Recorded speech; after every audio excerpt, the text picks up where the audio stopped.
sampai dengan H. Kemudian setelah kita lakukan penilaian, kita kaji tentang kondisi pasien yang kita temukan, kemudian kita lakukan penata laksanaan awal. Di initial assessment ini,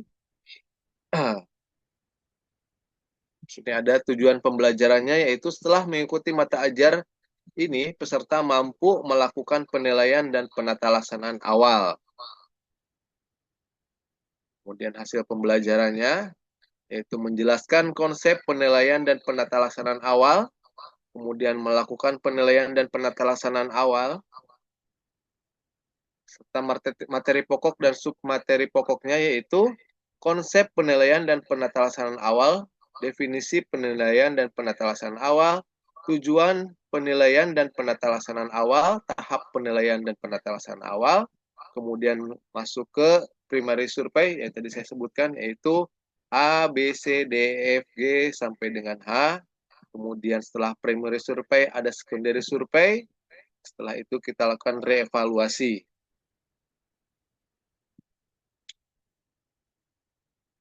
Di sini teman-teman bisa lihat ada suatu kejadian kecelakaan lalu lintas di mana ada pengendara yang terjatuh.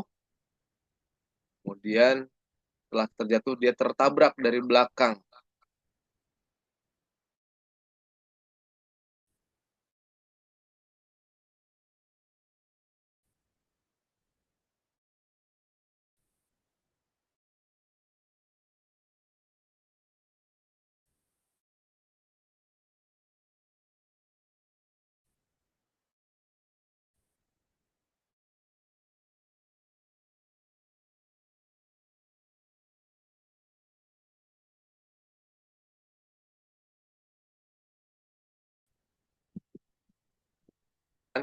Di lokasi kejadian.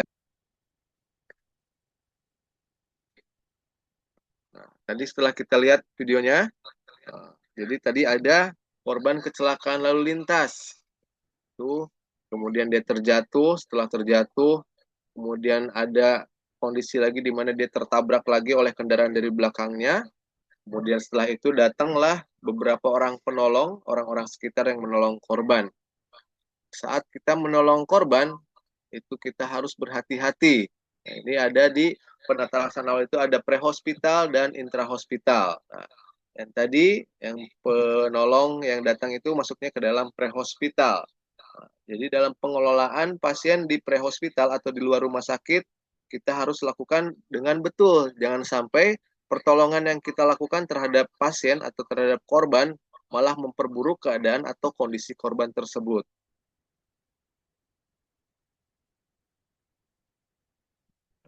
Di sini kita bisa lihat initial assessment atau penata laksanaan awal dan resusitasi penderita trauma. Di sini ada peran perawat. Peran perawat itu kita sendiri dalam melakukan pertolongan kepada pasien atau korban, apa saja yang harus kita lakukan. Nah, kita harus melakukan perawat itu dengan tindakan yang tepat dan cepat. Kenapa harus tepat dan cepat? Jadi dua-duanya ini berkesinambungan, dua-duanya harus dilakukan dengan betul. Jangan sampai kita melakukan tindakan yang tepat, tapi tindakan kita tidak cepat. Nah, contohnya apa?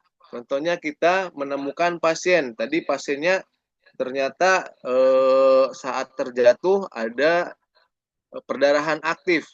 Nah, kita akan melakukan tindakan untuk menghentikan perdarahan dengan cara balut tekan. Cuma tindakan kita dalam melakukan penghentian perdarahan itu terlalu lama. Kita mencari alat-alat yang terlalu apa namanya istilahnya terlalu sempurna atau terlalu perfect dalam untuk menghentikan perdarahan tersebut.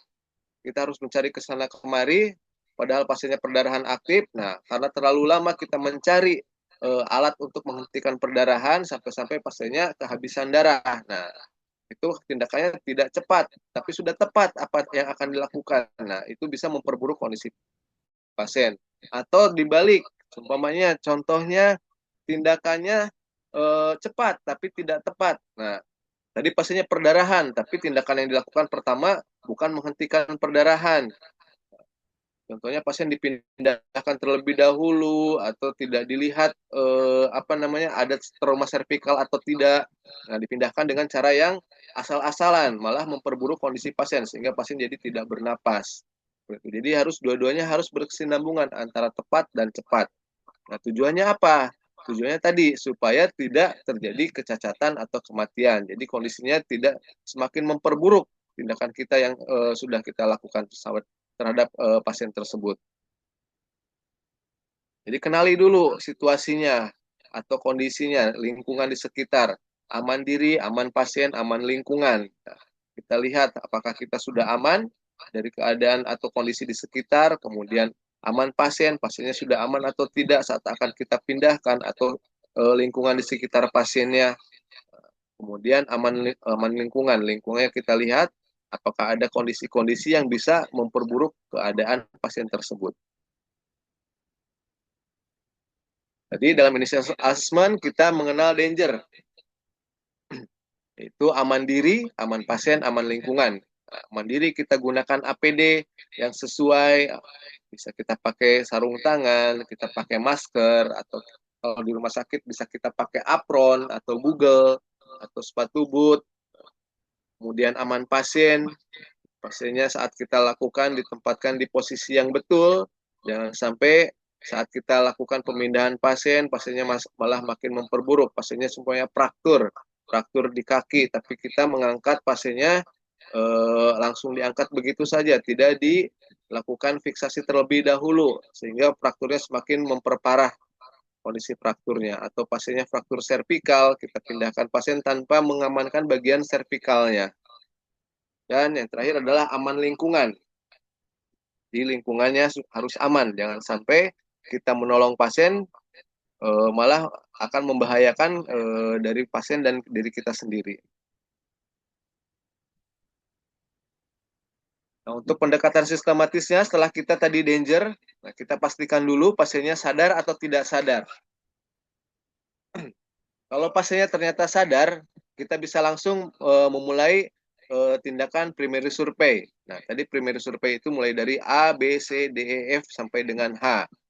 Dan kalau pasiennya tidak sadar, nah kita yang harus kita lakukan adalah cek respon. Lihat responnya. Bagaimana dengan cara kita cek respon? Kita bisa melakukan teknik AVPU. Apa itu AVPU? A-nya itu adalah alert. Jadi pasiennya sadar penuh. Jadi tanpa kita bangunkan, tanpa kita panggil, atau tanpa kita berikan rangsang nyeri, pasiennya masih dalam keadaan stabil. Jadi pasien masih kompos mentis. Terus kemudian kita lihat ternyata tidak ada respon alert. Pasiennya kita cek lagi dengan respon verbal. Nah, pasien semuanya tidak sadar. Nah, kita cek respon dengan respon verbal. Kita panggil dengan suara. Pak, Pak, Pak, Bu, atau Mas, D, Mbak. Nah, dengan suara kita. Nah, kalau pasiennya sadar dengan suara kita, berarti responnya adalah dengan respon verbal. Tapi kalau saat kita panggil pasiennya masih tidak berespon, nah kita lakukan dengan cek respon dengan cara memberikan rangsang nyeri atau pain. Jadi P-nya itu adalah pain, diberikan rangsang nyeri. Nah, bisa berbagai macam cara, bisa ditekan dengan di ujung jari atau kemudian di bagian dada ditekan. Cuma itu sekarang udah mulai kita hindari untuk penekanan di rangsang nyeri daerah dinding di dada pasien, karena terlihat lebih menyakitkan oleh orang yang awam. Nah, biasanya kita lakukannya adalah dengan memencet di ujung jari atau di bagian sela-sela antara telunjuk dengan ibu jari, nah, ditekan. Atau bisa juga kita lakukan dengan teknik jauh teras. Nah, atau kita bisa tekan di bagian dahinya, nah, di bagian kapitisnya, bagian dahi pasien. Kita tekan seperti itu, biasanya akan menimbulkan rangsang nyeri. Terus kalau tidak berespon, nah berarti pasiennya unrespon. U-nya itu adalah unrespon, tidak ada respon. Pasien tidak sadar, diberikan rangsang verbal tidak berespon, diberikan rangsang nyeri tidak berespon, berarti pasien masuk ke dalam kriteria unrespon, tidak ada respon. Bila pasien tidak ada respon, apa yang kita lakukan? Yang kita lakukan pertama adalah cek nadi karotis dan nafasnya. Dicek nadinya, kurang dari 10 detik. Sambil dilihat nafasnya, pasien bernapas atau tidak, ada pengembangan dinding dada atau tidak, dilihat look, listen, and feel, dilihat pengembangan dinding dadanya, kemudian didengarkan ada suara nafas atau tidak, kemudian dirasakan adanya hembusan nafas atau tidak. Nah, bila tidak ada, maka kita lakukan tindakan BLS atau basic life support atau bantuan hidup dasar pada pasien yang henti napas dan henti jantung. Kita lakukan RJP, kompresi jantung dan paru. Itu kalau pasien tidak sadar. Tapi kalau pasiennya sadar, maka yang kita lakukan adalah langsung start mulai dari ABCD, airway, breathing, sirkulasi, dan seterusnya sampai dengan H.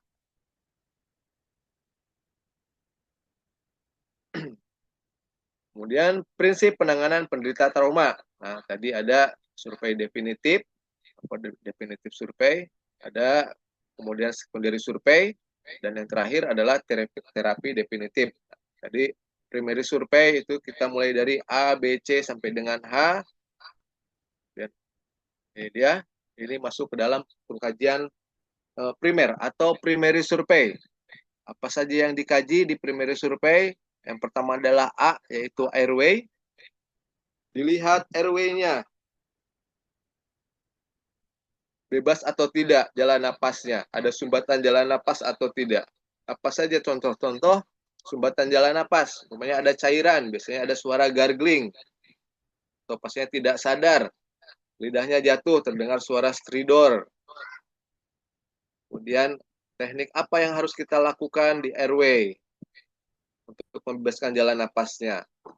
Dan breathing, di breathing dilihat pengembangan dinding dadanya, kemudian pasien masih bernapas atau tidak, retraksi dinding dadanya, dia menggunakan otot bantu napas atau tidak. Kemudian C-nya adalah sirkulasi, dilihat ada perdarahan atau tidak, lihat tensinya berapa, ada cyanosis atau tidak, CRT-nya berapa, Capillary level time-nya, kemudian disability, pastinya cek kesadarannya, kompos mentis atau tidak, kemudian dilihat adanya pupilnya isokor atau anisokor, ada dilatasi pupil atau tidak, kemudian dilihat kekuatan ototnya yang kanan dengan yang kiri dibandingkan. Kemudian exposure dilihat seluruh bagian tubuhnya. Nah, ini yang harus diperhatikan saat kita melakukan exposure. Jadi selain saat kita akan melakukan exposure itu kan berarti kita membuka seluruh pakaian pasien untuk melihat ada luka lain di bagian tubuh yang tidak terlihat atau tertutup oleh pakaian pasien. Nah, saat akan kita melakukan exposure, kita harus gunakan selimut untuk menghindari hipotermi. Selain itu juga untuk menjaga privasi pasien. Kemudian setelah E, lanjut ke F, yaitu Foley catheter. Di Foley catheter ini kita pasang Foley catheter tujuannya tadi untuk kecukupan cairannya. Pasiennya urinnya masih keluar atau tidak. Nah, kira-kira yang normal itu berapa sih keluarannya. Kemudian yang selanjutnya adalah G, yaitu gastric tube. Nah, jadi pemasangan selang NGT. Nah, tujuannya tadi untuk selain memberikan nutrisi, juga untuk melakukan dekompresi apabila pasien direncanakan operasi. Nah, atau ada perdarahan di lambung, jadi bisa dialirkan melalui selang NGT. Nah, yang terakhir adalah heart monitoring. Jadi di H itu kita melakukan pengecekan tanda-tanda vital. Dilihat nadinya, kemudian tensinya, saturasinya, RR-nya. Jadi kita lihat heart monitoring. Oke, berikutnya airway tadi. Yang pertama di primary survey adalah A, yaitu airway. Dilihat dan dirasakan, didengar. Nah, dilihat apa yang kita lihat? Lihat apakah ada sumbatan. Bila ada sumbatan, jangan lakukan blind finger sweep. Jadi kita lihat dulu ada sumbatan atau tidak. Nah, kalau kita lihat ternyata pasiennya, seumpamanya contohnya nih, maksud dari jangan lakukan blind finger sweep adalah kalau pasien ternyata ada sumbatan, nah, kalau sumbatannya tidak terlihat, nah, jangan kita lakukan blind finger sweep. Nah, jadi blind finger sweep itu dilakukan apabila memang sumbatannya terlihat, jadi bisa kita keluarkan. Nah, khawatirnya bila sumbatannya tidak terlihat, lalu kita lakukan blind finger sweep, itu nanti sumbatannya akan semakin masuk ke dalam. Nah, jadi mengakibatkan sumbatannya menjadi sumbatan total. Nah, akan berakibat fatal buat pasiennya. Terus mendengarkan suara napas yang abnormal. Biasanya suara ada snoring, kemudian ada gargling, kemudian ada stridor.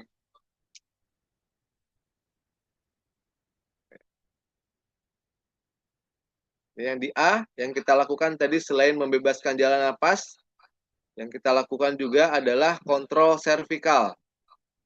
Jadi di A itu selain kita membebaskan jalan napas agar jalan napasnya kembali menjadi normal, kita juga melakukan kontrol servikal. Gimana cara melakukan kontrol servikal? Yaitu dengan cara memegang kepala pasien. Jadi difiksasi kepala pasiennya supaya tidak bergerak servikalnya, bagian lehernya. Kemudian dilakukan pasang nekolar bila memang dicurigai adanya fraktur servikal. Dan setelah itu letakkan pasien di atas long spine board. Nah, nanti saat praktek akan kita lakukan bagaimana itu cara memfiksasi kepala pada pasien yang dicurigai ada cedera servikal, dan bagaimana cara kita memasang nekolar, bagaimana cara mengukurnya, kemudian bagaimana cara memindahkan pasien yang mengalami cedera servikal dan cedera spinal ke atas dari lantai ke atas long spine board.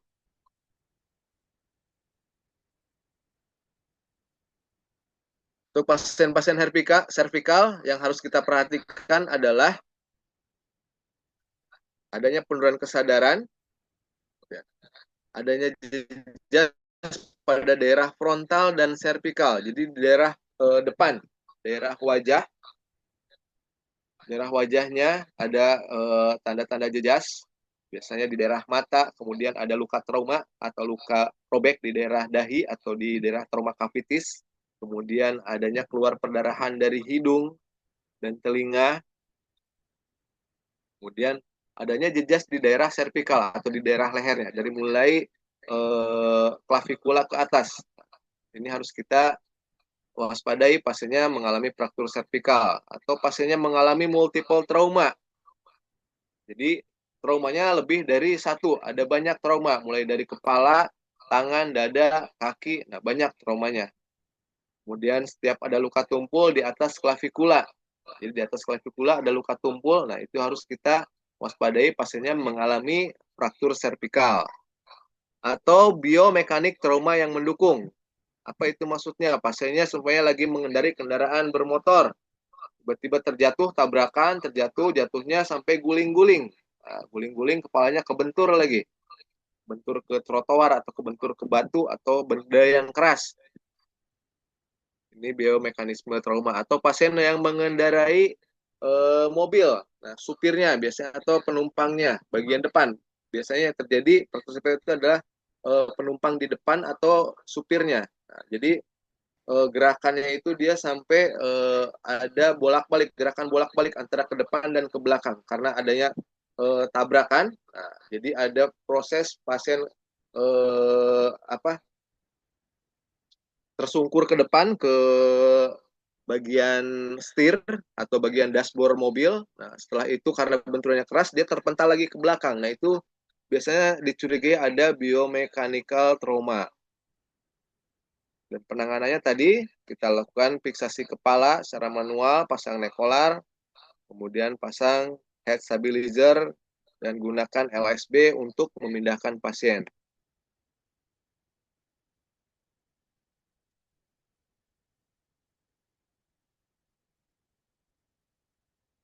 Nah, berikutnya kecurigaan fraktur basis kranii. Nah, jadi tanda-tanda pasien yang dicurigai adanya fraktur basis kranii. Yang pertama adanya perdarahan dari lubang hidung atau telinga. Jadi ada perdarahan dari lubang hidung dan telinga. Atau bisa juga keluar cairan bening, cairan otak. Karena adanya tekanan dari fraktur basis krani itu, tulang basis krani itu adalah tulang di atas rongga hidung bagian dalam. Nah, dia fraktur. Dia mengarah ke kranial, ke bagian otak. Jadi bisa ada cairan otak yang keluar dari hidung. Kemudian adanya rakun eyes. Nah, ini matanya lebam. Jadi seperti binatang rakun. Matanya jadi lebam kanan kiri. Nah, setelah itu ada battle sign atau jejas di daerah belakang telinga. Jadi kalau ada jejas di daerah belakang telinga, kemudian ada rakun eyes, kemudian keluar perdarahan dari lubang hidung atau telinga, itu kita curigai pasiennya mengalami fraktur basis kranii. Nah, pada pasien-pasien yang mengalami fraktur basis kranii, itu tidak boleh kita pasang NGT. Kenapa? Karena atau tidak boleh kita pasang NPA. Karena kenapa? Karena pada pasien-pasien yang fraktur basis kranii ada tulang yang patah. Nah, tulang yang patah di belakang tulang hidung. Nanti dikhawatirkan saat kita masukkan alat NGT atau NPA yang kita tadinya pengennya alatnya itu masuk NGT-nya itu ke lambung, malah dia naik ke arah kranial, masuk ke arah ke otak. Nah, itu bisa berbahaya buat pasien. Nah, ini cara pemasangan nekolar. Nanti kita akan praktekkan saat praktek nanti. Jadi difiksasi di bagian lehernya. Setelah itu baru kita pasang nekolarnya. Nah, ini tadi di RW ada sumbatan jalan napas. Jadi yang mempengaruhi RW atau jalan napas itu adanya sumbatan jalan napas. Apa saja yang termasuk ke dalam masalah sumbatan jalan napas? Biasanya ada karena lidah lemas atau lidahnya jatuh ke belakang. Suaranya, tanda-tandanya biasanya suara terdengar suara snoring. Nah, tindakan yang kita lakukan adalah head tilt chin lift dan jaw thrust. Jadi untuk pasien-pasien yang fraktur servikal tidak boleh kita lakukan tindakan head tilt chin lift karena bisa memperburuk kondisi pasien. Maka tindakan yang dilakukan adalah tindakan jaw thrust. Kemudian biasanya penyebabnya yang lain adalah karena adanya gargling atau cairan. Cairan itu bisa berupa sekret, bisa berupa muntah, bisa berupa darah atau air liur. Nah, suara yang keluar biasanya suara gargling. Nah, tindakan yang kita lakukan adalah dimiringkan pasien. Nah, untuk memiringkan pasien juga kita harus hati-hati. Kalau pasiennya cedera servikal, saat kita miringkan pasien, dimiringkannya itu secara bersamaan dengan teknik lock roll. Nah, nanti kita akan simulasikan saat praktek bagaimana cara miring lock roll. Tapi kalau sudah ada alat suction, bisa kita lakukan suction untuk mengeluarkan cairan dari saluran jalan napasnya. Kemudian yang berikutnya adalah suara stridor.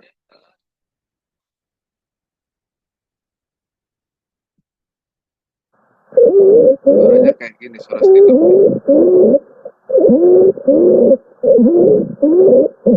Itu biasanya penyebabnya karena adanya udem. Bisa karena trauma inhalasi atau bisa karena trauma tumpul. Tindakan yang kita lakukan adalah intubasi. Kemudian yang berikutnya adalah wheezing, karena terjadi vasokonstriksi. Tindakan yang kita lakukan adalah memberikan bronchodilator, kemudian complete silent atau choking. Jadi masuknya benda asing secara menyeluruh yang menutup saluran pernapasannya. Jalan napasnya tertutup komplit, jadinya ketutup. Sebabkan karena benda asing, tindakan yang kita lakukan adalah Heimlich maneuver, back blow, sama chest thrust.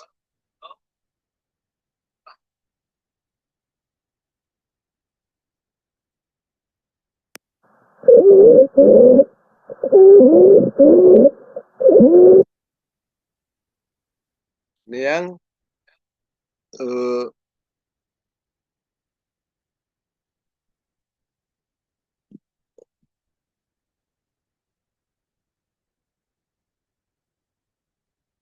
teknik membebaskan jalan napas tanpa alat. Tadi ada Ethyl Chin Leaf dan jauh thrust. Di gambar pertama bisa kita lihat teknik Ethyl Chin Leaf, dan gambar yang kedua adalah jauh thrust. Nah, jauh thrust ini dilakukan apabila pasiennya kita curigai ada trauma di servikal.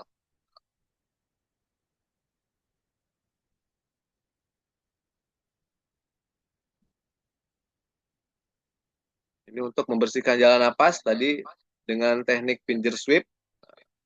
Jalan napas yang tersumbat karena benda asing dalam rongga mulut di bagian belakang atau hipoparing. Nah, ini kita tidak lakukan apabila benda asingnya nggak kelihatan. Jangan kita ngorok-ngorok nih. Pasien katanya ini keselak nih. Tapi pasien keselak, nah kita mau lakukan pinjer swab, tapi benda asingnya nggak kelihatan. Nah, itu jangan kita lakukan. Dikhawatirkan saat kita lakukan pinjer swab, benda asing tersebut malah makin terdorong ke dalam. Nah, nanti akan semakin mempersulit untuk mengeluarkan benda asing tersebut.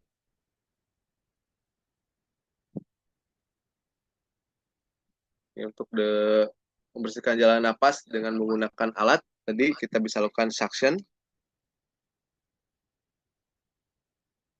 atau membersihkan benda asing dalam jalan napas dengan teknik laryngoskopi, kemudian diambil menggunakan Magill forceps.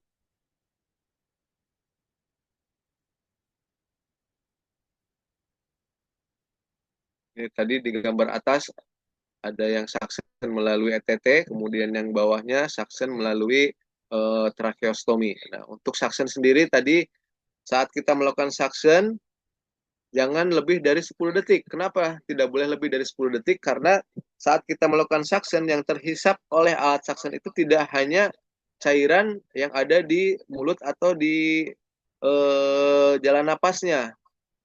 Jadi selain itu yang terhisap oleh alat suction itu juga ada udara. Nah, jadi takutnya kalau kita melakukan suction terlalu lama, nah, selain cairan atau darah yang terhisap, udara yang ada di saluran pernapasannya juga itu ikut terhisap. Nah, bisa pasien nanti menyebabkan terjadinya sianosis karena oksigennya kesedot sama mesin suction itu terhisap. Jadi setelah di suction, kemudian ternyata jalan napasnya masih belum maksimal. Nah, untuk membuka jalan napas berikutnya adalah dengan pemasangan OPA. Tujuan pemasangan OPA adalah untuk mempertahankan jalan napas agar tetap terbuka.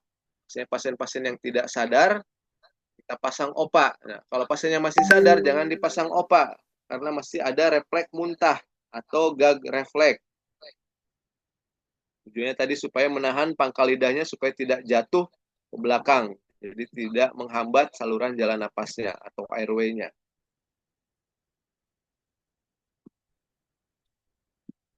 Cara pemasangannya untuk OPA nanti diukur terlebih dahulu dari mulut sampai ke telinga, ujung mulut sampai ujung telinga, baru dimasukkan. Untuk pemasukannya, teknik memasukkan OPA, ada yang dibalik terlebih dahulu, ada juga yang langsung. Jadi tergantung. Tujuan dibalik itu adalah supaya si lidahnya tidak terdorong ke belakang. Tapi kalau kita yakin nih, saat masukin OPA lidahnya nggak terdorong ke belakang, boleh kita lakukan langsung, nggak usah dibalik dulu. Karena kalau dibalik, nah itu ada resikonya. Apa resikonya? Resikonya saat kita memutar opaknya itu, nah itu bisa melukai daerah palatumnya, palatum dari pasiennya. Nah, kalau kita masukkan opak, jadi saat kita masukkan opak itu jangan terlalu dangkal atau jangan terlalu dalam. Karena di bagian depan dan bagian belakang itu langit-langit atau palatum pasien itu lebih rendah tingginya dibandingkan di bagian tengah. Nah, jadi kalau akan memutar opa itu diusahakan di tengah-tengah bagian palatum supaya tidak berisiko untuk mencederai daerah palatum dari pasien tersebut. Nah, ini juga sama untuk NPA, nasopharyngeal airway. Nah, tadi kalau OPA itu adalah oropharyngeal airway, jadi jalan napas yang dimulai dari mulut sampai dengan ke paring. Kalau NPA itu nasofaringal airway. Jadi jalan napas yang dimulai dari hidung sampai dengan ke faring. Jadi dipasangnya dari hidung kalau naso. Cara ngukurnya mulai dari ujung hidung sampai ke ujung telinga. Tujuannya untuk mempertahankan jalan napas agar tetap terbuka, terutama untuk pasien-pasien yang masih ada gag refleks. Nah, kalau pasien-pasien sadar, kita pasangnya NPA. Tapi untuk pasien-pasien yang mengalami atau ada tanda-tanda fraktur basis kranii, itu tidak diperkenankan untuk dipasang NPA karena sangat beresiko. Nanti NPA yang kita pasang malah bukannya masuk ke dari hidung sampai ke paring, malah dari hidung naik ke atas ke arah kranial. Nah, itu sangat beresiko buat pasien. Itu tadi kalau sumbatannya bersifat parsial. Nah, bagaimana untuk menangani pasien yang mengalami sumbatannya total? Teknik yang kita lakukan adalah dengan melakukan teknik Heimlich maneuver atau abdominal thrust. Jadi, pasiennya dipeluk dari belakang kalau pasien tersedak. Tanda-tanda pasien tersedak tadi sudah kita sebutkan di materi airway. Jadi pasiennya tampak gelisah, kemudian menunjuk-nunjuk daerah mulut ke dalam. Terus pasien seperti tercekik, megang-megang leher, kemudian tampak sianosis. Nah, itu biasanya pasiennya mengalami tersedak. Terus tidak ada suara sama sekali yang keluar. Jangankan suara, udara pun tidak bisa keluar karena sumbatannya total. Tindakan yang kita lakukan adalah Heimlich maneuver atau abdominal thrust. Ini contohnya ada di gambar. Atau chest thrust. Kalau chest thrust itu di bagian dada. Kalau abdominal thrust atau Heimlich maneuver itu di bagian perut. Nah, kalau chest thrust itu di arah naik lebih ke atas, ke dada. Selain itu bisa kita lakukan teknik back blow. Jadi memukul bagian belakang pasien yang tersedak. Apabila tidak bisa tertangani dengan tindakan tersebut, kita lakukan tracheostomi. Atau sebelum tindakan tracheostomi, kita lakukan needle cricothyreoidotomy. Oke, setelah di airway, airway-nya sudah tertangani, airway-nya clear, tidak ada sumbatan, sumbatannya sudah dikeluarkan, kita mulai lanjut ke breathing. Di breathing itu adalah pernapasan dan ventilasi. 3 hal yang dilakukan pada breathing. Nilai apakah breathing baik. Jadi pasiennya dinilai napasnya baik atau tidak. Dia menggunakan otot bantu nafas atau tidak. Ada retraksi dinding dada atau tidak. Peningkatan vena jugularis. Kemudian pasien tampak sianosis, gelisah, RR-nya cepat. Kemudian lihat ventilasinya adekuat atau tidak. Kalau pasiennya takipnu, napasnya cepat dan dangkal, itu berarti tidak adekuat breathing-nya. Kemudian lihat oksigennya, lihat saturasinya berapa.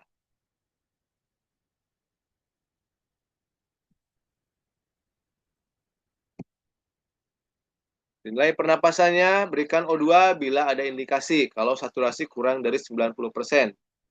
Untuk terapi oksigen dengan nasal kanul 2 sampai dengan 4 liter, yaitu 24 sampai dengan 32% per menit, atau simple mass 6 sampai dengan 8 liter per menit.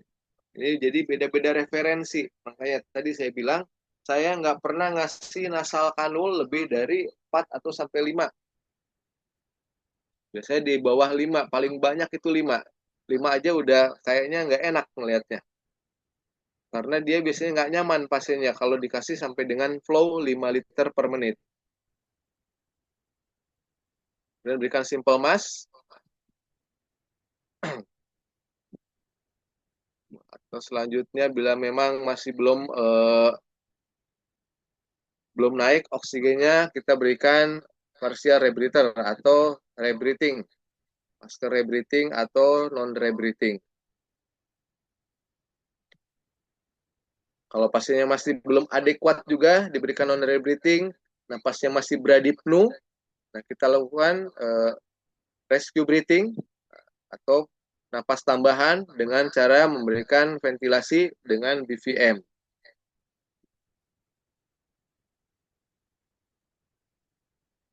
Bila napas pasien tidak adekuat, berikan ventilasi tambahan. Nah, tadi rescue breathing. Berapa volume yang kita berikan? Nah, tadi kita udah ngitung tidal volume. Nah, tidal volumenya berapa? hitung dulu, kira-kira berat pasiennya berapa nih, berat badan pasiennya. Berat badan pasien 50 kilo. Berarti kita kalikan antara 6 sampai dengan 10 mili per kilogram berat badan. Ya, jadi kalau 6 dikali 50, 6 dikali 5, 30.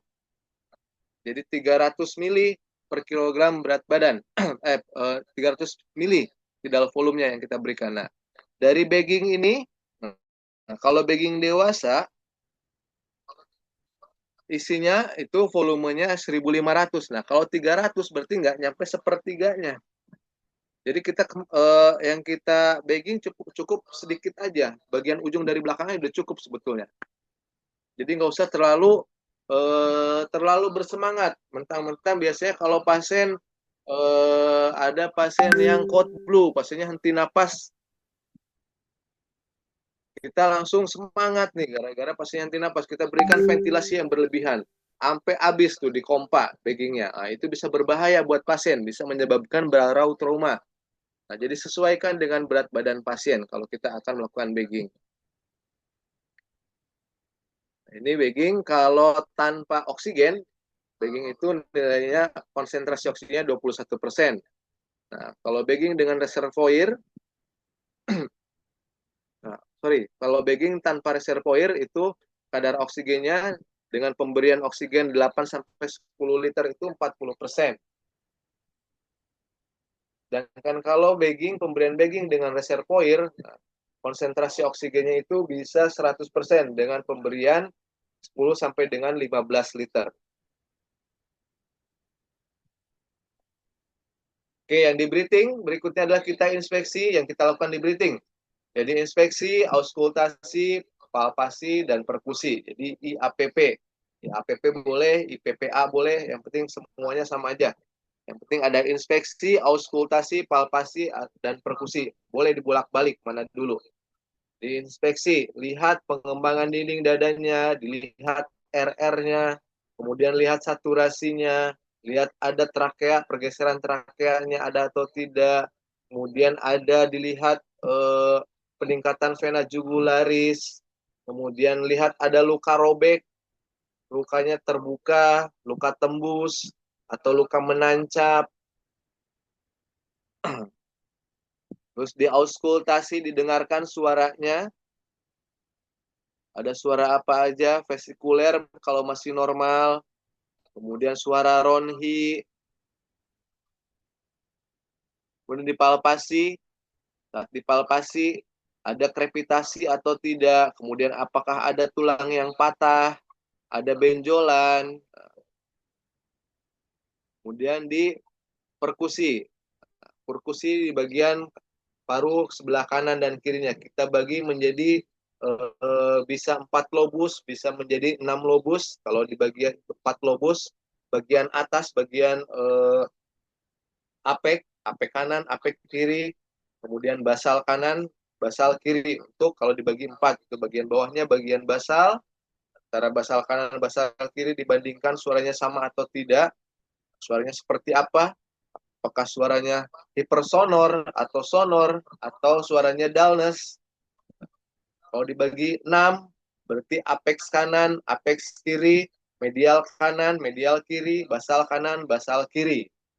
Dengarkan suaranya. Kalau suaranya ternyata terdengar hipersonor, kemungkinan ada udara yang terperangkap dalam paru-paru. Biasanya pasien tension pneumotorak atau pasien open pneumotorak, itu biasanya suaranya hipersonor. Atau suaranya saat kita perkusi terdengar dullness, nah, berarti itu ada darah, perdarahan pasiennya, masih hematotorak.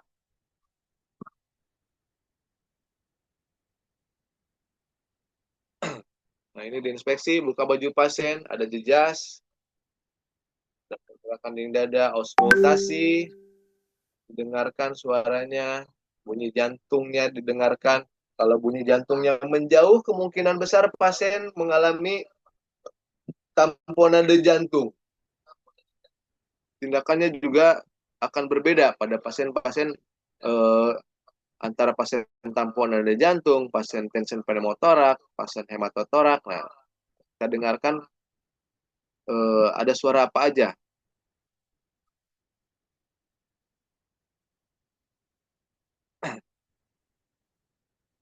Nah, ini keadaan yang harus dikenali segera.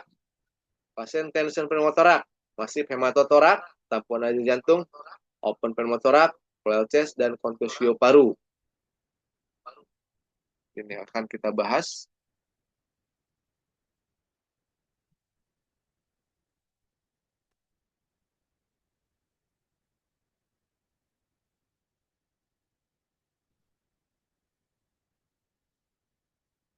Yang pertama adalah tension pneumotorak. Jadi tension pneumotorak biasanya pasien tanda-tandanya sangat sesak atau shock. Kemudian terlihat trakea bergeser ke arah yang sehat atau terjadi deviasi trakea. Kemudian terjadi distensi vena jugularis. Nah, tadi seperti yang saya sampaikan di materi airway. Jadi di sini bisa kita lihat di gambar adanya kebocoran di paru-parunya sehingga paru-parunya itu bagian pleuranya itu terisi oleh udara. Nah, karena terisi udara sehingga menyebabkan paru-parunya itu terdorong ke dalam. Nah, semakin terdorong sehingga menyebabkan terjadinya adanya pergeseran trakea ke arah yang paru-paru yang lebih sehat. Kemudian karena ada karena adanya paru-paru yang masuk, ada udara yang masuk ke dalam rongga pleura sehingga menyebabkan terjadinya distensi vena jugularis. Nah, tindakan yang kita lakukan untuk menangani masalah tensi pneumotorak adalah pemasangan needle torakosintesis. Jadi pemasangannya itu di mid clavikula, jadi mid clavikula, kemudian dihitung di ICS antara ICS kedua dan ketiga. Jadi antara tulang tiga yang kedua dan ketiga. Di antara interkosta. Tulang interkosta kedua dan ketiga. Kita pasang needle nomor 16. Nanti dipasang. Setelah itu, ini untuk pemasangan needle torakosintesis itu sifatnya hanya sementara, tidak permanen. Jadi dalam kasus gawat darurat saja. Setelah itu harus kita planningkan untuk pemasangan WSD. Nah, nanti kalau pemasangan WSD pindah lagi tempatnya, tidak di ICS antara ICS 2 dan 3, tapi di mid axilla.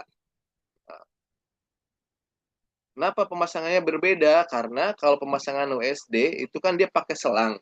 Nah, kalau pakai selang itu dia kan lebih panjang selangnya. Beda dengan needle yang kita gunakan untuk pemasangan needle torakosintesis. Kalau needle itu kan pendek kateternya. Jadi cuma di atas doang pasangnya. Kalau pasang di bawah pakai needle nggak sampai karena udaranya kan di atas. Nah, jadi kalau WSD kenapa pasang di bawah? Karena dia bisa dinaikkan selang WSD-nya sampai dengan ke atas torakal di torakal antara 2 dan 3. Berikutnya adalah open pneumotorak. Jadi open pneumotorak adalah luka tembus di rongga dada.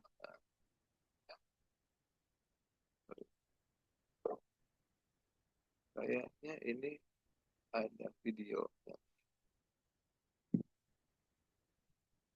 Nah, ini kita bisa lihat dulu videonya. Pasien yang mengalami open pneumotorak biasanya ada luka tembus di rongga dada, kemudian ada sucking chest wound pada luka. Apa itu sucking chest wound pada luka? Nah, ini kita bisa lihat. Jadi, harus kita bisa bedakan antara pasien yang hanya luka biasa aja dengan luka yang open pneumotorak. Nah, jadi tidak semua pasien yang mengalami luka di daerah dada atau ada luka robek di dada itu adalah pasien yang mengalami open pneumotorak. Nah, jadi harus kita bedakan. Yang seperti apa sih pasien yang mengalami open pneumotorak itu? Jadi video kita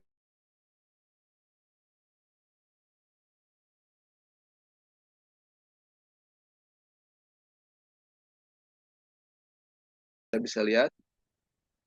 Wah, kayaknya nggak bisa diputar nih videonya.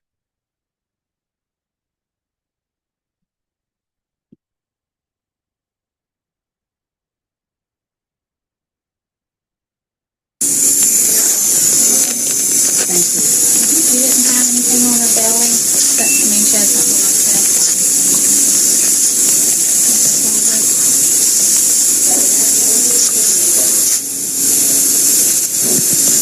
got bit by a pit bull. Her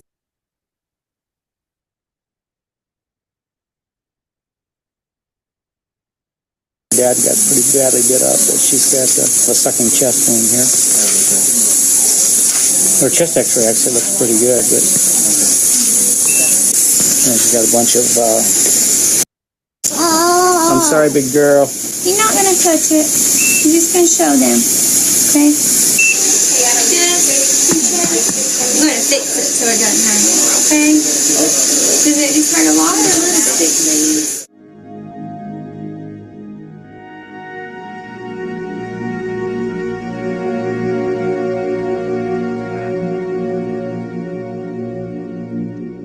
Tanda pasien yang open pneumotorak nih bisa kita lihat di video.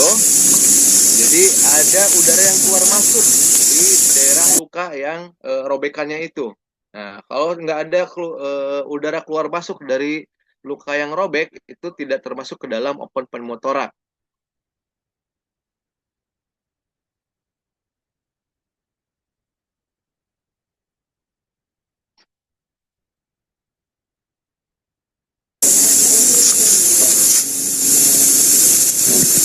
She got bit by a pit bull. Her dad got pretty badly bit up, but she's got a sucking chest wound here. Her chest X-ray actually looks pretty good, but Kena ledakan.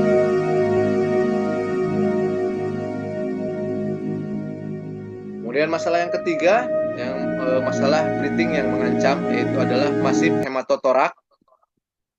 Masif hematotorak yaitu perdarahan di dalam rongga torak lebih dari 1.500 cc atau 200 cc per jam apabila pasiennya sudah dipasang WSD. Jadi pasien sudah pasang WSD, ternyata dari WSD-nya itu keluar perdarahan itu lebih dari 200 cc per jam. Nah, itu kita kriteriakan ke dalam masif hematotorak. Kemudian pasiennya shock, anemis, kemudian dari inspeksi tidak simetris, ada pengembangan dinding dadanya tidak simetris antara yang kanan dengan yang kiri. Kemudian saat di auskultasi napas, suaranya terdengar suara ronhi. Kemudian saat diperkusi suaranya redup atau dullness. Untuk tindakannya yang dilakukan adalah pemasangan WSD. Setelah itu apabila dengan pemasangan WSD perdarahan masih aktif, maka kita lakukan torakotomi, open torakotomi.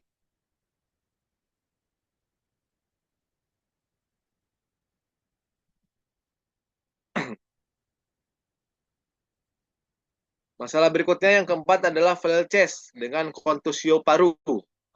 Jadi flail chest itu di airway tadi sudah saya sampaikan kalau namanya flail chest itu ada 3 atau lebih tulang rusuk berdekatan yang patah. Jadi tidak hanya 1 atau 2 tulang rusuk yang patah. Jadi 3 atau lebih baru terlihat dia mengalami flail chest. Flail chest itu ada iga yang melayang. Nah, iga yang melayang itu disebabkan karenanya ada beberapa tulang iga, ya, biasanya lebih dari 3 baru terlihat flail chest yang patah. Nah, saat dipalpasi biasanya ada krepitasi, kemudian ada segmen yang melayang, yang besar menimbulkan distres pernapasan. Perlu tindakan definitif dan pemberian analgetik yang adekuat. Nah, ini contoh flail chest. Jadi dadanya itu ada yang patah.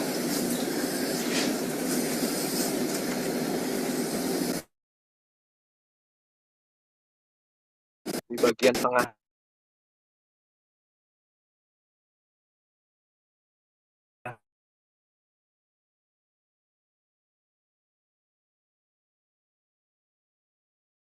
Ya, jadi melayang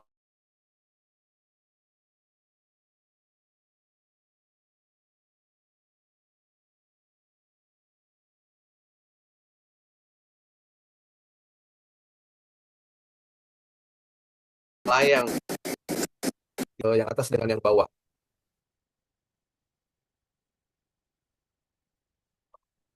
Oke, yang kelima yaitu tamponade jantung.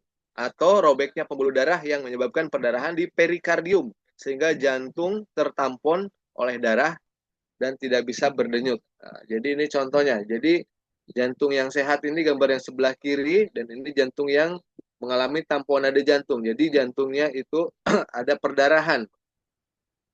Nah, ada yang robek sehingga terjadi perdarahan di perikardium.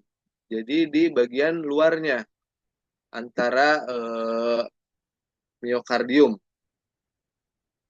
Jadi di atasnya miokardium itu ada perikardium. Nah, di bagian sini ada perdarahan yang menumpuk. Jadi jantung mau berdenyut tapi tidak bisa karena tertahan, terdorong oleh darah yang tertampon, menumpuk di bagian perikardiumnya. Nah, untuk tindakannya ini tindakan definitif, tidak bisa dilakukan di ruangan biasa. Biasanya pasien langsung dibawa ke kamar operasi untuk dilakukan perikardiosintesis.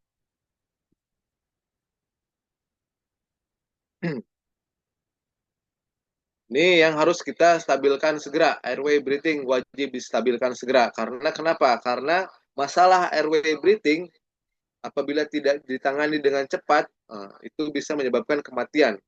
Dan kematian yang disebabkan oleh airway breathing itu lebih cepat dibandingkan masalah kematian yang disebabkan oleh gangguan sirkulasi. Nah, berikutnya adalah sirkulasi. Bagaimana cara kita cek sirkulasi? Kenali tanda-tanda shock. Biasanya apa saja? Kulitnya pucat, akral dingin, nadi cepat, kemudian teraba lemah, kemudian tekanan darah turun, pasien bisa terlihat sianosis, kemudian tampak perdarahan aktif, kesadarannya menurun. Nah, ini. Apabila terjadi perdarahan, yang harus kita lakukan adalah kembalikan volume darah yang hilang dalam saat perdarahan. Kemudian hentikan perdarahannya. Jadi saat perdarahan di sini ada bagan, ada perdarahan, perdarahan internal dan perdarahan eksternal. Apabila terjadi perdarahan eksternal, lakukan penanganan bisa dengan cara direct pressure atau dilakukan pemasangan perban atau balut tekan. Apabila terjadi perdarahan di dalam atau internal, cari sumbernya, apakah itu di bagian torak, abdomen, pelvis, dan tulang panjang. Kenapa ini paling kita harus waspadai? Karena di daerah torak, abdomen, pelvis, dan tulang panjang ini, apabila terjadi perdarahan yang aktif, dia bisa menampung perdarahan sampai dengan 4-5 liter perdarahan. Jadi darah numpuk di daerah situ. Tanpa kita ketahui, setelah banyak darah keluar, baru terjadi penurunan hemodinamik.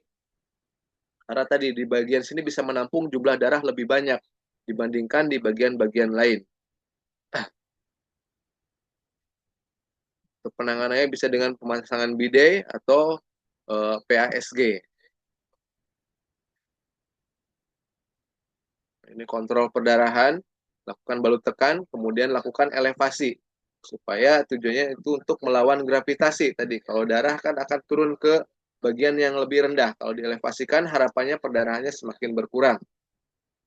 Kemudian cek tanda shock, infus 2 jalur, pasang kristaloid.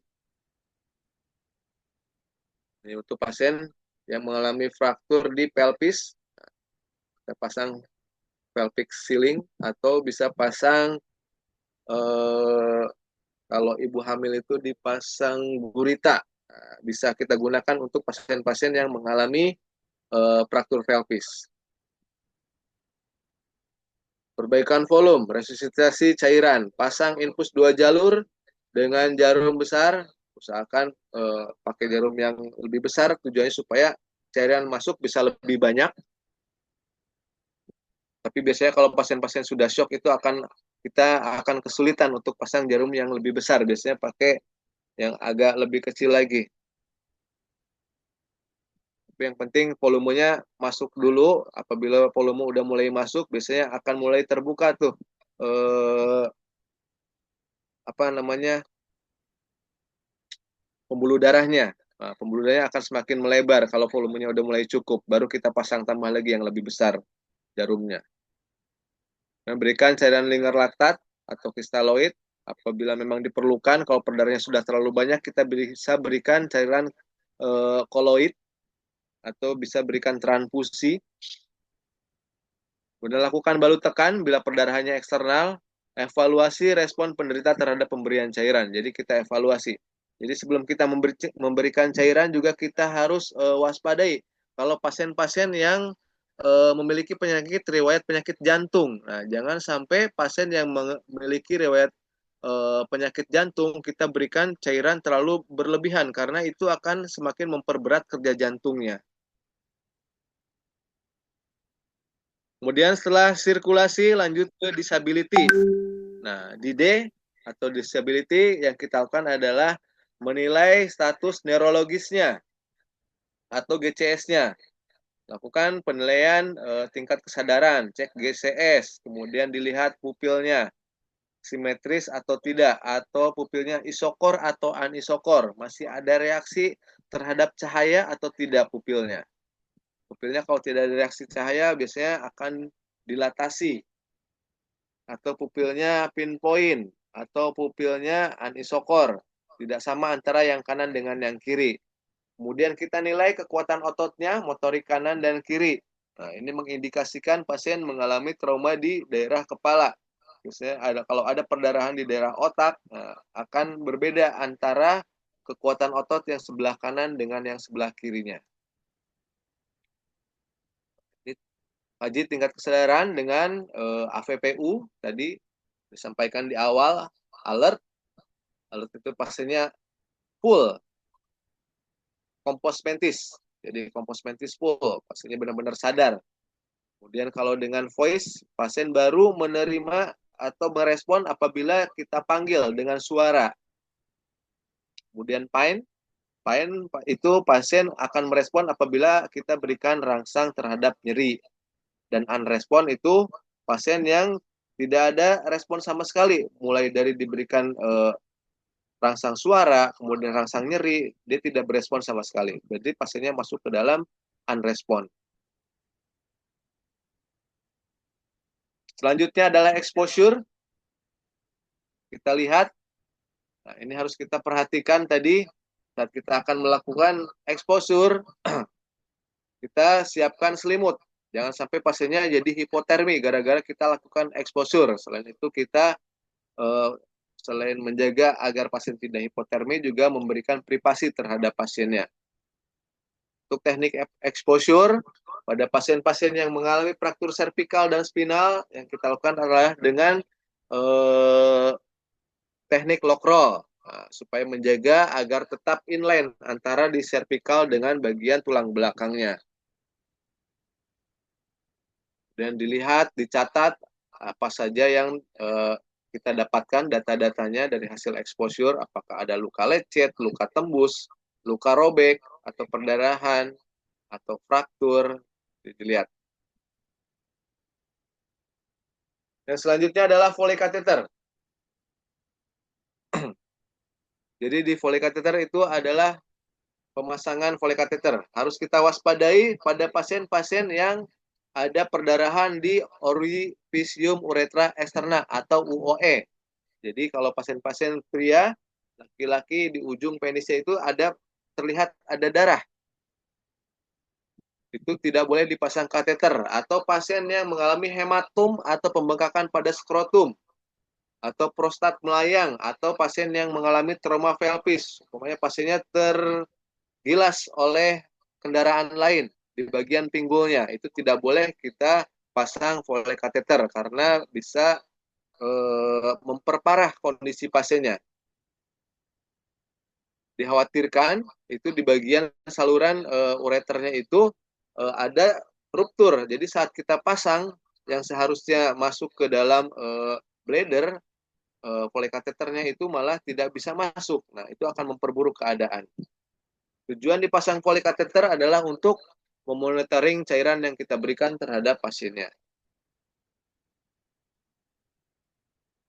Berikutnya adalah setelah F ada G, yaitu gastric tube. Tujuannya untuk pemberian terapi obat atau makanan dan mencegah terjadinya aspirasi. Jadi pada pasien-pasien yang mengalami penurunan kesadaran, nah untuk pemberian obat-obat oral, kemudian untuk pemberian terapi, makanan, untuk nutrisi, nah itu diberikan melalui NGT.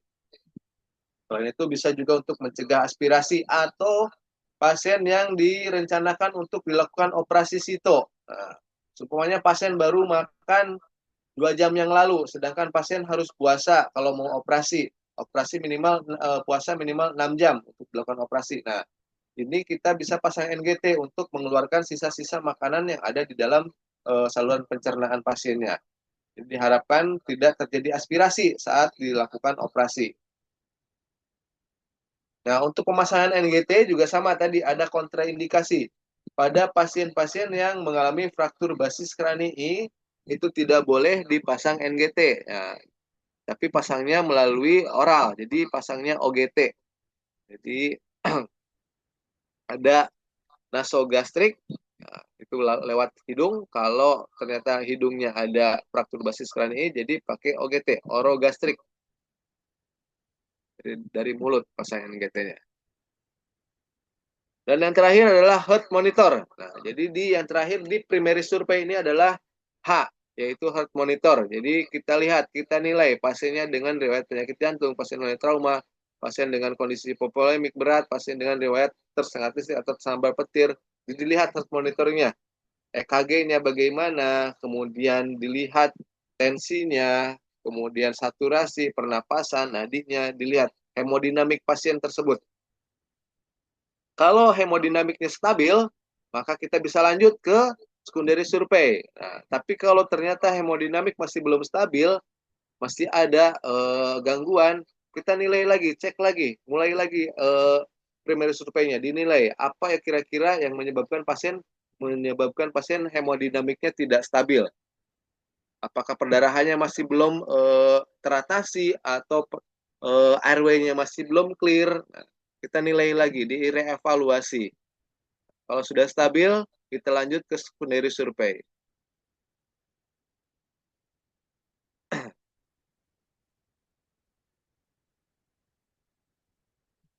ini tadi fokus, lakukan dengan cepat dan tepat, serta sistematis. Jika ada lead rating, stabilkan, dan segera load and go pada setting pre-hospital. Tanda lead rating, perdarahan pada leher, dada, perut, pelvis, dan kedua femur. Ini menurut ATS, Australian Triase, Australian Triase Score.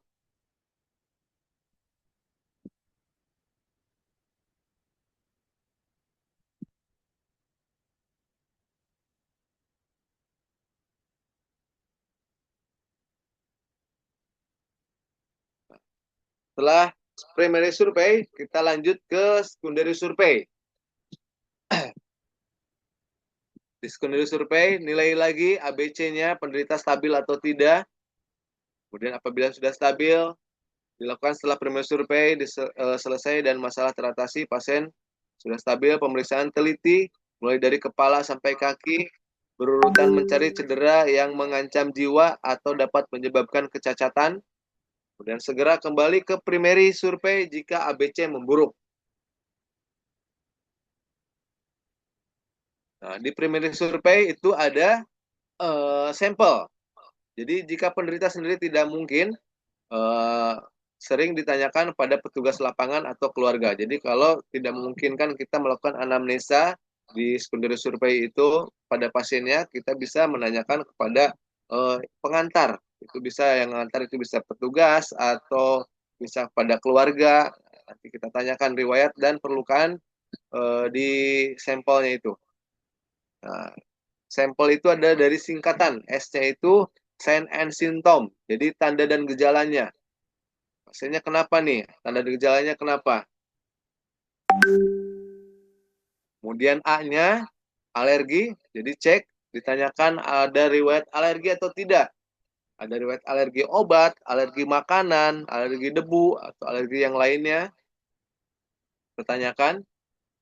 Kemudian M-nya adalah medikasi, jadi tanyakan kepada pasien atau yang mengantar ke keluarganya, apakah obat-obatan yang sedang dikonsumsi. Apakah obat-obatan jantung, obat-obatan untuk diabetes, atau obat-obatan lain, obat-obatan yang sedang dikonsumsi oleh pasien tersebut. Nah, tujuannya tadi, seandainya pasien mau dilakukan tindakan operasi, seumpamanya, ternyata pasiennya memiliki riwayat penyakit jantung, dan dia minum obat-obatan jantung. Biasanya obat-obatan jantung ada obat-obatan pengencer darah. Nah, kalau pasien mengkonsumsi obat-obatan pengencer darah untuk penyakit jantungnya, nah kalau mau dilakukan tindakan operasi, berarti itu sangat beresiko terjadinya perdarahan saat dilakukan operasi. Jadi kita bisa lebih mempersiapkan diri. Nah, ini pasien ada riwayat mengkonsumsi obat-obatan pengencer darah. Jadi beresiko perdarahan intraoperasi. Apa yang harus kita lakukan? Nah, kalau operasinya SITO, berarti yang harus kita lakukan adalah menyiapkan darah untuk seumpamanya terjadi perdarahan yang banyak. Kemudian berikutnya adalah P atau past illness, riwayat penyakit dahulu atau riwayat kehamilan. Tanya riwayat penyakitnya, punya penyakit apa? Apakah punya riwayat penyakit jantung, penyakit diabetes, penyakit darah tinggi, atau yang lain-lain, asma atau epilepsi. Kemudian L, last meal atau makan terakhir. Jadi terakhir pastinya mengkonsumsi apa, makan apa. Nah, tadi masih berhubungan dengan yang M, seandainya pasien akan direncanakan operasi. Nah, jadi kita tahu berapa lama dia harus puasa. Kalau ternyata dia diberitahukan pasien baru makan 2 jam yang lalu, berarti boleh operasi 6 jam kemudian. Pokoknya pasien baru makan jam 2 tambah 6, berarti jam 8 baru bisa dioperasi. Kalau operasinya tidak SITO. Tapi kalau operasinya SITO, berarti yang harus kita lakukan adalah dekompresi bagian lambungnya, keluarkan sisa makanan yang masih tersisa di dalam lambung pasien. Pasang NGT atau pasang OGT. Kemudian event yang berhubungan dengan kejadian. Jadi mekanisme traumanya seperti apa? Pemeriksaan fisik, dilakukan pemeriksaan lengkap, head to toe, setelah kemudian pemeriksaan inspeksi, palpasi, perkusi, dan auskultasi. Kemudian tahap ini dapat dilakukan pemeriksaan penunjang. Jadi di secondary survey itu baru kita lakukan pemeriksaan penunjang seperti ronsen, CT scan, EKG, lab, kemudian USG, atau sebagainya. Nah, ini untuk cek GCS. Total nilai dari GCS adalah 15. Jadi total nilai tertinggi pasiennya kompos mentis adalah 15. Sedangkan bila tidak ada respon sama sekali, nilai GCS terendah adalah 3. Jadi nggak ada namanya cerita GCS itu, GCS-nya berapa? 2. Oh, nggak ada. GCS-nya berapa? 1. Oh, nggak ada. Jadi GCS terkecil itu adalah 3.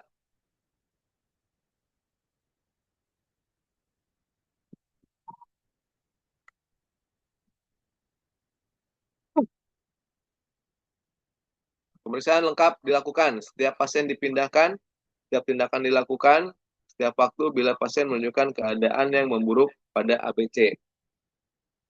Jadi kalau pasien akan dirujuk dari IGD mau ke OK, nah kita cek lengkap dulu nih supaya data-data di OK nanti bisa lebih maksimal dan persiapannya bisa lebih matang.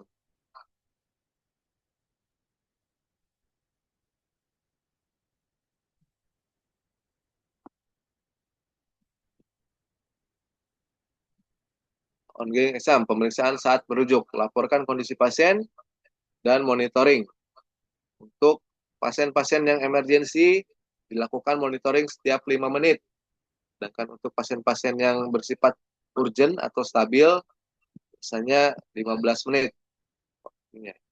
Perawat wajib melakukan pemeriksaan ulang dan monitoring. Oke, sampai di sini teman-teman semuanya, mungkin ada yang ingin ditanyakan dari materi mengenai initial assessment.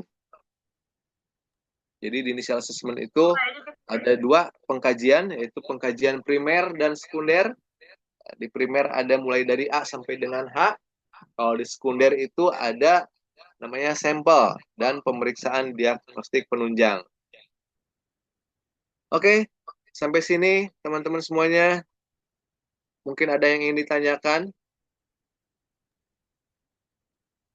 Silakan. Silakan kakak-kakak yang ingin bertanya terkait dengan tadi materi initial assessment yang barusan disampaikan, terus materi terkait dengan sebelumnya juga yaitu SPGDT dan juga airway breathing. Silakan Kak Ismi. Ya,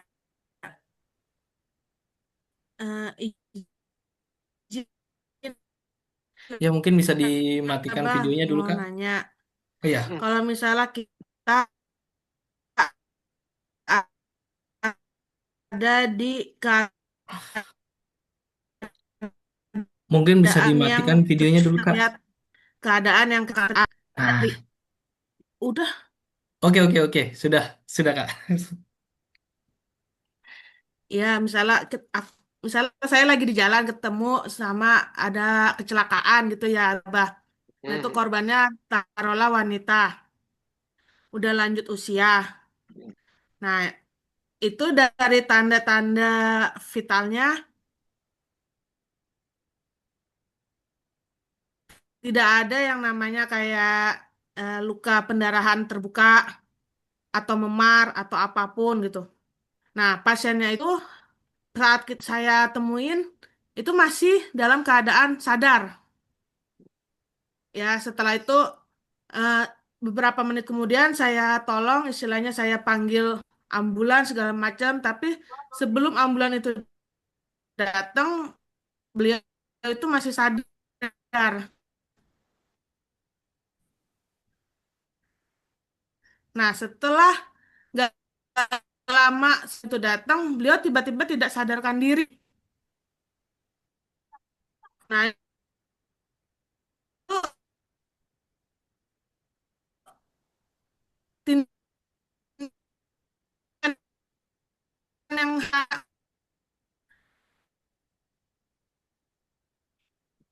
salahnya Oke, masalah itu sinyal mungkin tindakan ya. apa yang harus dari sadar ke tidak sadar. Gimana Kak pertanyaannya? Tadi sudah jelas untuk ini ya, sudah jelas untuk apa namanya alur Jadi ceritanya. di Ya, awal bilang pasien kecelakaan. Kecelakaan Ya, saat ditemukan pasien sadar. Sebelum sadar. pasien petugas kesehatan datang, sebelum dihubungi pasien masih sadar. Nah, pas petugas kesehatan datang, tiba-tiba pasien tidak sadar. Nah, pas Terus, sebelum sebelum oke. Pas oke. intinya pas Terus, ini ya Kak ya. jadi ada fase di mana sadar kemudian menjadi tidak sadar. Ya, Nah, terus, penurunan kesadaran ya. tugasnya itu lagi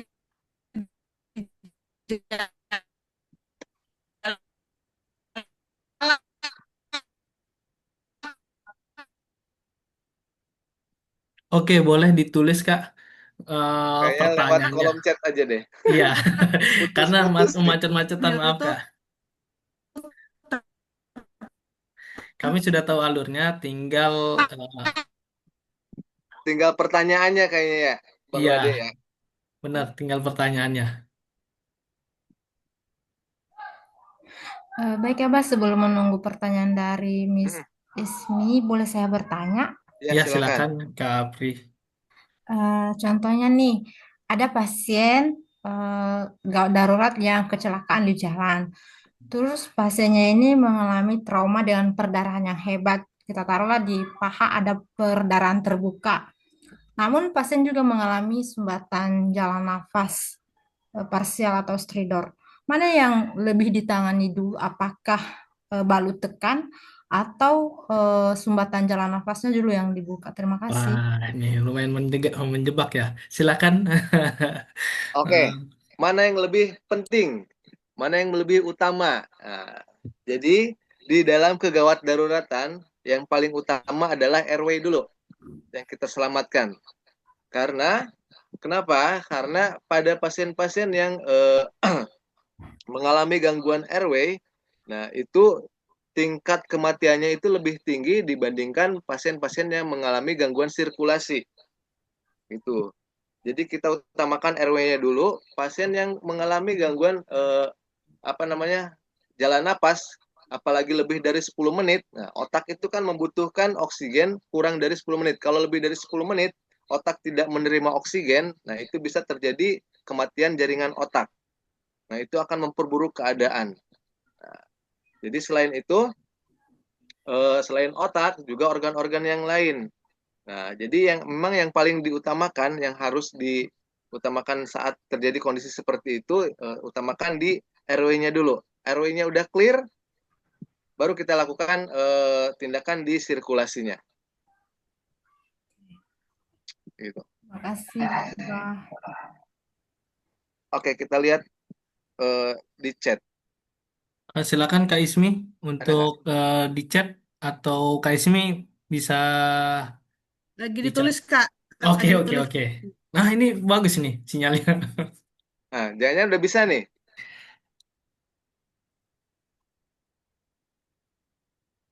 Oke, mungkin ada yang lain.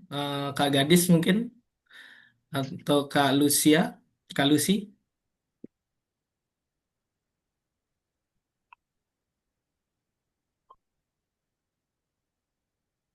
Jadi tadi saat tadi kan dibilang nenek-neneknya itu tidak ada luka-luka lecet dan lain-lain. Nah, nanti akan dipelajari di trauma trauma kepala. Nah, di trauma kepala itu ada namanya lucid interval. Apa itu lucid interval? Jadi pasien di mana mengalami trauma kepala, kemudian saat dia mengalami trauma kepala itu ada fase tidak sadar, kemudian dia sadar kembali. Nah, setelah dia sadar kembali, ada fase kemudian dia tidak sadar kembali. Nah, itu adalah fase lucid interval. Nah, akan berbeda-beda fase lucid interval di setiap gangguan di trauma kepala. Kan trauma kepala itu ada namanya ICH, SDH, kemudian EDH. Nah, itu lucid intervalnya itu biasanya akan berbeda-beda. Nah, kemungkinan itu pasiennya mengalami trauma atau adanya perdarahan di kepalanya. Nah, jadi ada fase dia di mana fase fase sadar kemudian tidak sadar. Nah, itu biasanya seperti itu. Ya, seperti itu Kak Ismi. Bagaimana Kak Ismi? Nah, ini apakah tindakan yang harus kita lakukan? Pertama, saat pasien tiba-tiba tidak sadarkan diri, tetapi tanda-tanda vital aman. Tetapi saat saya tanya dengan lingkungan sekitar, ada trauma karena beliau sempat terpental. Nah, itu tadi mungkin penyebabnya adalah ada trauma kepala yang menyebabkan dia masih bisa sadar kembali. Nah, yang harus kita lakukan ya tadi, bebaskan dulu jalan napasnya. Kalau memang tidak ada masalah di airway, nah baru kita apa namanya nilai yang lainnya, baru ke bawah airway breathing, nilai breathingnya pasien masih bisa bernapas atau tidak. Nah, tadi kalau pasiennya sadar kemudian tidak sadar, cek dulu nih, tidak sadar masih ada nadinya atau tidak, napasnya masih bagus atau tidak. Nah, tadi kan di awal kita saat menemukan pasien itu kita bagi dua dulu antara pasien sadar dan tidak sadar. Nah, kalau pasien sadar berarti airway-nya clear, otomatis pasien masih bisa bernapas spontan dengan baik. Nah, kalau pasien tidak sadar, nah, kita tidak sadar, dicek napasnya masih bagus atau tidak, breathingnya masih bagus atau tidak, kemudian sirkulasinya. Nah, kalau itu udah aman, ya udah kita tinggal tunggu pihak yang bisa merujuk pasien aja sebetulnya. Pertahankan posisinya, recovery posisi, jadi jangan sampai pasiennya, biasanya pada pasien-pasien trauma kepala akan ada peningkatan tekanan intrakranial yang bisa menyebabkan pasien menjadi pusing kemudian muntah. Nah, dari efek muntah bisa menyebabkan terjadinya aspirasi. Itu harus kita cegah, jangan sampai pasien terjadi aspirasi. Kira-kira seperti itu. Bagaimana, Kak Ismi? Sudah terjawab? Ini ada pertanyaan lagi, Mbak. Setelah pasien tersebut dibawa ke RS, beliau tetap tidak sadarkan diri sama sekali, seperti koma selama 5 hari dan langsung dioperasi, tetapi hanya bertahan 5 hari di rumah sakit karena saat setelah operasi divonis harapan hidupnya kemungkinan 30%. Izin ini kondisi oke, itu begitu, Mbak. Oke. Ya. Jadi memang itu tadi kemungkinan ya, kayak kan karena saya juga tidak mengetahui kondisi situasi saat di lapangan. Jadi tadi kalau tadi dibilang sempat terpental, ya kemungkinan besar saat terpental itu terjadi, bisa jadi ada trauma di daerah kepala, atau bisa juga kalau terpental bisa menyebabkan tadi biomechanical trauma. Saat terpental terguling-guling atau bisa menyebabkan adanya cedera servikal. Nah, itu penanganannya memang kalau pasien-pasien seperti itu ya harusnya idealnya itu harus dilakukan pengamanan dulu daerah servikalnya gitu. Kalau tidak ada tanda-tanda trauma, memang mungkin tidak ada, tapi biomechanical traumanya kan bisa terlihat, pasiennya terpental dan terguling. Seumpamanya, kalau sampai terguling-guling, berarti ada kemungkinan untuk bisa terjadinya cedera servikal, tapi itu harus ada data pendukung. Nah, sebelum data pendukungnya itu ada, alangkah baiknya kita melakukan pengamanan terlebih dahulu di daerah servikalnya. Nah, atau bisa juga tadi karena ada, selain ada trauma servikal, adanya perdarahan di daerah kepalanya, di otaknya, yang menyebabkan ibunya menjadi tidak sadar. Mungkin seperti itu sih. Seperti itu, Kak Ismi. Karena kita juga belum tahu kondisinya seperti apa ya kejadiannya. Ah, baik, terima kasih Kak Ismi. Selanjutnya, apakah ada pertanyaan lagi? Baik itu dari Kak Fani, Kak Nining? Saya mau bertanya mungkin Ya, silakan Kak Nining. eh, ini Pak, kan selama ini saya hanya punya apa pengalaman itu kan di perawat ruangan ya Pak, yang dimana menjadi asisten dari dokter kan untuk melakukan WSD pada pneumotorak gitu misalnya.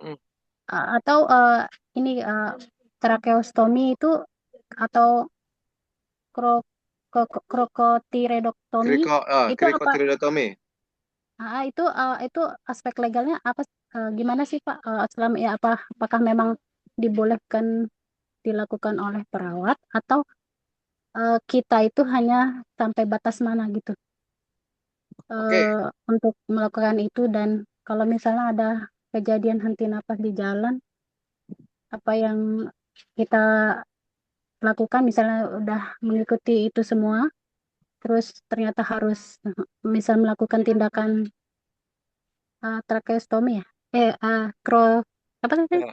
Needle Krokotir, krikotireotomi, ya. ya itu apakah bisa dilakukan atau bagaimana gitu? Apakah memang harus benar kita langsung bawa aja ke tempat fasilitas kesehatan terdekat? Oke. Pertanyaannya cakep-cakep banget nih. Jadi kalau seandainya kita masih belum mempunyai kemampuan untuk melakukan needle krikotireotomi. Jadi kita juga harus menilai diri kita sendiri dulu nih. Kita kira-kira mampu atau tidak. Nah, kira-kira benar nggak nih letak pemasangan needle krikotireotomi itu di sini. Nah, itu harus kita nilai dulu nih, kita mampu atau tidak. Nah, kalau kita memang mampu, nah setelah kita mampu, kita lihat juga kondisi pasiennya. Kondisi pasiennya kira-kira memang butuh tindakan itu atau tidak. Jadi kita nilai dulu. Nah, tadi kan di initial assessment, berarti kita melakukan inisial. Jadi dinilai dulu, kita nilai dulu pasiennya, kira-kira tindakannya penyebabnya dia itu kenapa nih? Apakah memang adanya sumbatan jalan napas atau bukan? Atau memang penyebabnya yang lain. Jangan sampai kita salah melakukan tindakan. Jadi kita nilai ulang, jangan buru-buru ya. Tapi emang kalau ini kan harusnya cepat ya. Maksudnya jangan buru-buru itu jangan sampai tindakan kita salah nanti ke depannya. Harusnya pasien tidak dilakukan needle trichotilodotomy, malah kita lakukan needle trichotilodotomy. Pasien cuma kelihatan menggap-gap doang. Berarti tapi kalau menggap-gap berarti masih ada udara yang bisa masuk. Nah, itu berarti tidak perlu kita lakukan tindakan needle trichotilodotomy. Kecuali pasiennya tadi henti napas, penyebab henti napasnya ada sumbatan. Nah, tidak ada suara keluar sama sekali. Nah, kita yakin kita bisa dalam keadaan emergensi kita boleh melakukan tindakan needle trichotilodotomy. Itu sifatnya emergency, life saving. Kalau tindakannya life saving itu masih kita diperbolehkan. Nah, tapi dengan kalau kita ada sertifikasi kan kita sudah ikut pelatihan BTCLS, makanya saat praktek nanti kita harus benar-benar nih gimana sih cara melakukan tindakan needle trichotilodotomy yang benar tuh di mana sih, letaknya di mana sih, pakai alatnya apa aja sih gitu. Kira-kira Ya, terima seperti kasih. itu. Ya. Terus kemudian kalau WSD itu apakah memang itu udah bukan ranah kita ya Pak? Atau Kalau itu WSD bukan. jadi ranah, ya, Ya. dokter ya. Ya, terima kasih Pak. Karena kalau WSD itu sifatnya bukan life saving. Kalau WSD itu tindakan lanjutan. Jadi di awal kita lakukan semuanya kalau WSD berarti kasusnya bukan kasus untuk pemasangan needle trichotilodotomy. Untuk kasusnya itu biasanya kasus pemasangan needle torakosintesis. Nah, kalau needle torakosintesis kita bisa melakukan. Nah, karena sifatnya life saving. Tapi setelah itu harus kita rencanakan pemasangan WSD. Nah, untuk pemasangan WSD itu biasanya dokter sendiri yang pasang, bukan kita. Karena sifatnya itu sudah tindakan lanjutan. Seperti itu. Oke, sampai situ. Baik Pak, terima kasih.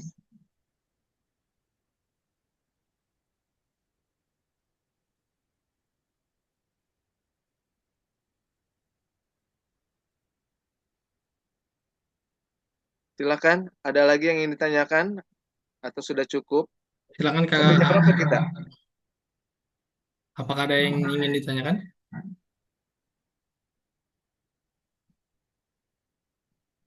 Kak Lucy? Kak Eka?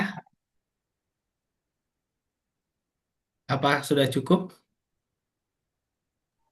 Sepertinya sudah cukup, Kak. Oke, sepertinya sudah cukup. Terima kasih. Bagaimana Kak Randi atau Kak Gadis? Oke. Kalau sudah cukup, mungkin